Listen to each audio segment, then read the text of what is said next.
بہت دیر سے ایک شور مچا ہوا ہے کہ ایک ٹیکنوکریٹ پارٹی آ رہی ہے، اس کا نام ہے ری امیجننگ پاکستان۔ اس میں بنیادی طور پر 3 لوگوں کا نام تو کلیئرلی سامنے آ چکا ہے۔ ایک ہے مفتاح اسماعیل صاحب، ایک ہے مصطفیٰ نواز کھوکھر صاحب جو کہ ایکس پی پی پی کے ہیں، بلکہ آفیشلی شاید ایکس نہیں ہے ابھی، اور اس کے علاوہ شاہد خاقان عباسی صاحب۔ یہ ٹیکنوکریٹس کی پارٹی یعنی ان لوگوں کی پارٹی بن رہی ہے جو ملک کو سدھاریں گے۔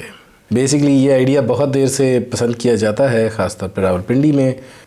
صاف کہوں تو آرمی کے حلقوں میں، اور اس کے علاوہ جو باہر رہنے والے پاکستانی ہیں ان کو بھی آئیڈیا بڑی دیر سے پسند آتا ہے کہ پاکستان کے جو سیاستدان ہیں وہ تو بالکل فارغ ہیں، وہ تو کچھ کر نہیں سکتے، وہ تو جب بھی آتے ہیں ملک کھاتے ہیں، لوٹتے ہیں۔ تو بہتر یہ ہے کہ ایسے لوگوں کو پاکستان دیا جائے جو لوگ ٹیکنوکریٹس ہیں، جو آرگنائزیشنز چلاتے ہیں، بزنسز چلاتے ہیں، جو اپنی اپنی فیلڈ کے ایکسپرٹس ہوتے ہیں، اور ان کو دیا جائے پاکستان کے بھئی یہ ذرا چلا کے کریں، مینج کریں، کیونکہ ہمارا جو پولیٹیشین ہے وہ ٹھیک نہیں ہے۔ اب پولیٹیشین ٹھیک نہ ہونے کی بہت سی وجہ بتائی جاتی ہیں۔ مثال کے طور پہ یہ کہا جاتا ہے کہ ہمارا جو پولیٹیشین ہے وہ ہوم گرون نہیں ہے، موسٹلی ایسا پولیٹیشین ہے جو ہمیشہ بنایا گیا ہے، یعنی مینوفیکچرڈ پولیٹیشین ہے۔ جیسے بھٹو صاحب کو جنرل ایوب نے بنایا تھا، جیسے نواز شریف صاحب کو ضیاء الحق صاحب نے بنایا تھا، اینڈ سو آن۔ یعنی کہ آرمی اور اسٹیبلشمنٹ کی مدد سے پولیٹیشین بنتے ہیں، تو یہ جو نیچرل پروسیس ہے پولیٹیشین بنانے کا، چونکہ اس کے تھرو نہیں آئے ہوتے، نتیجہ یہ ہے کہ یہ پولیٹیشینز اچھے سیاستدان نہیں بنتے اور ملک کا اچھا نہیں سوچتے، کیونکہ یہ خاص کام کے لیے اس وقت بنائے جاتے ہیں۔ دوسری طرف چونکہ ملک کے حالات بہت زیادہ خراب ہو چکے ہیں، تو اتنا ٹائم نہیں دیا جا سکتا کہ جی ملک کا صرف نظام ٹھیک کر دیا جائے اور اس کے بعد پھر آہستہ آہستہ اچھا پولیٹیشین آتا رہے۔ اس کے لیے ضروری ہے کہ پولیٹیشین کو ابھی سائڈ پہ رکھا جائے، اور چونکہ مارشل لاء بھی اچھی آپشن نہیں، کیونکہ مارشل لاء میں یہ ہوتا ہے کہ عالمی پابندیاں لگ جاتی ہیں، لوگ کہتے ہیں ڈکٹیٹر آ گیا، ڈکٹیٹر آ گیا، اور اس طرح کی جو پرابلمز ہوتی ہیں وہ سارے مسئلے ختم ہو جاتے ہیں اگر ایک ٹیکنوکریٹ گورنمنٹ آ جائے۔ تو ٹیکنوکریٹس جو ہوتے ہیں، یہ جیسے مفتاح اسماعیل صاحب ہیں جن کا اپنا کاروبار بھی ہے، پاکستان کے منسٹر بھی رہ چکے ہیں، فائنانس منسٹر رہ چکے ہیں، یوزلی باتیں بڑی اچھی کرتے ہیں، جب کوئی کسی مسئلے کی نشاندہی کر رہے ہوتے ہیں تو بہت اچھی کرتے ہیں۔ جیسے ایلیٹ کیپچر کی یہ بات ایک دفعہ انہوں نے کی تھی کہ بھائی پاکستان کے جو 50% سی ای اوز ہیں اور جو ٹاپ لیول کے جتنے ایسے سی ای اوز اور ایسے کاروباری لوگ ہیں جو کہ بڑی بڑی کمپنیاں رن کر رہے ہیں، سارے کے سارے اگر کراچی سے آئے ہوئے ہیں تو کراچی گرامر اسکول میں پڑھے ہوئے ہیں، بعد میں ایک ہی یونیورسٹی یا ایک ہی اسکولنگ ہوتی ہے ان کی، وہیں سے نکل کے آتے ہیں۔ ایک چھوٹا سا ایلیٹ کیپچر ہے، سارے لوگ یہیں سے آ رہے ہیں، تو اس طرح سے پھر ملک ترقی کیسے کرے گا؟ چونکہ یہ لوگ زیادہ پڑھی لکھی باتیں کرتے ہیں، زیادہ سمجھ میں آنے والی باتیں کرتے ہیں، اور زیادہ ایسی باتیں کرتے ہیں جو کہ مسئلے کی صحیح نشاندہی کر رہی ہوتی ہیں، اس لیے ہر کسی کو لوگ لگتا ہے کہ بھئی یہ جو لوگ ہیں ان کو چارج دینا چاہیے۔ اسی لیے شاید اس پولیٹیکل پارٹی کا اتنا غوغا مچا ہوا ہے کہ ایک یہ سوچ کہ ٹیکنوکریٹ گورنمنٹ دینی چاہیے، ایک پولیٹیکل پارٹی بنائی جا رہی ہے جس کو ایک پلان بی کے طور پہ رکھا جا رہا ہے کہ بھئی اگر یہ پی ڈی ایم والا پورا نظام خراب ہوتا ہے، اور ظاہر ہے عمران خان صاحب تو ایکسیپٹیبل نہیں ہے، تو پھر ایک پلان بی کے طور پہ یہ پارٹی تیار ہو۔ لیکن مسئلہ یہ ہے کہ ہمارے ہاں جو لوگ مسئلہ ختم کرنے کی کوشش کر رہے ہیں وہ خود ہی تو مسئلہ ہیں۔ ایک مثال سے سمجھاتا ہوں۔ چودھری سرور صاحب اسکاٹ لینڈ سے آئے، یہاں پر گورنر بنے پنجاب کے۔ انہوں نے بڑی کوشش کی کہ ایک چھوٹا سا حصہ، تقریباً 9-10% کا حصہ ایچیسن کالج میں، لاہور کا جو ایچیسن کالج ہے، وہ میرٹ کی بنیاد پہ ہو جائے۔ جناب پوری کی پوری ایلیٹ آسمان سر پہ اٹھا کے کھڑی ہوگی کہ یہ نہیں ہونے دیں گے۔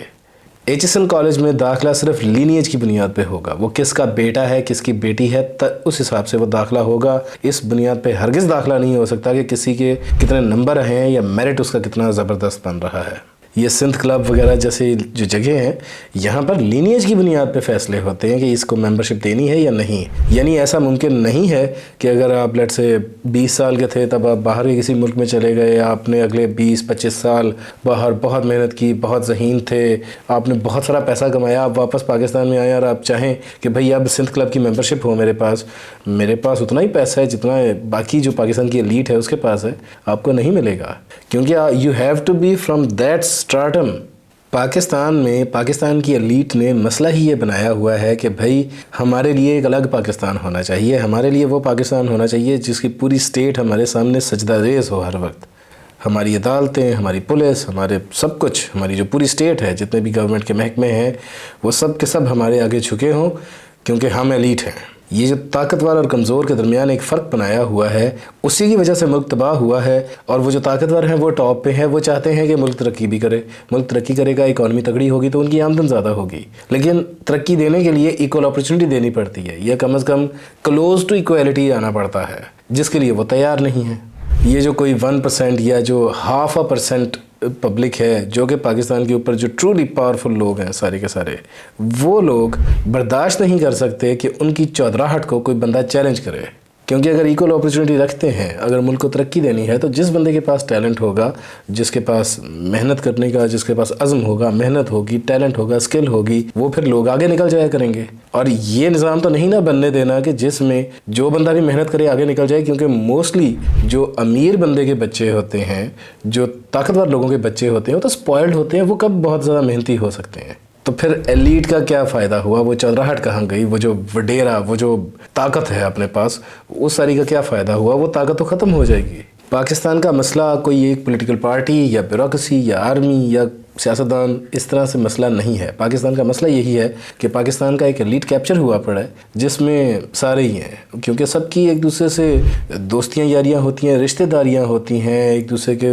شادیاں ہوئی ہوتی ہیں خاندانوں میں، بنیادی طور پہ سوچ کے اعتبار سے سب ایک جیسے ہوتے ہیں۔ جب تک یہ اوپر سے فیصلہ نہیں ہوگا کہ بھائی یہ جو ہماری جو چودراہٹ ہے، یہ جو ہماری ایک شان ہوتی ہے کہ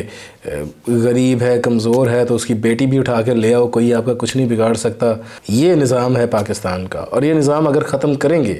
تو پھر پاکستان تو ترقی کر جائے گا، لیکن اپنی چودراہٹ ختم ہو جائے گی۔ اگر یہ چودراہٹ ختم نہیں کرنی تو ٹیکنوکریٹ گورنمنٹ آئے، مارشل لاء آئے، جو بھی آئے، کوئی خاص فرق نہیں پڑے گا۔ مگر بہرحال ابھی پلان یہی ہے کہ ایک ٹیکنوکریٹ اس طرح کی پارٹی بنا کے رکھا جائے، جن کے بنیادی تھیوری یہ ہے کہ یہ کام کو زیادہ بہتر سمجھتے ہیں، تھوڑے سے زمانے کے ساتھ اپ ٹو ڈیٹ لوگ ہوتے ہیں، کمپیٹیٹو لوگ ہوتے ہیں، اس وجہ سے ان کے ہاتھ میں کبھی گورنمنٹ دی جائے۔ ہاں، یہ اپنے آپ میں ایک بہت بڑا مسئلہ ہوگا کہ ان کے ہاتھ میں گورنمنٹ کیسے دی جائے، کیونکہ اس طرح کے لوگوں کو الیکشن جتانا بہت مشکل کام ہے، اور آئین میں کوئی ایسا طریقہ ہے نہیں کہ کوئی ایسی کچھ پولیٹیشینز اکٹھے کیے جائیں اور ان کے ہاتھ میں گورنمنٹ تھما دی جائے۔ اس لیے یہ بہت زور و شور سے یہ کام نہیں ہو رہا، ایک بیک اپ پلان کے طور پہ، پلان بی کے طور پہ ان کو اکٹھا کیا جا رہا ہے، لیکن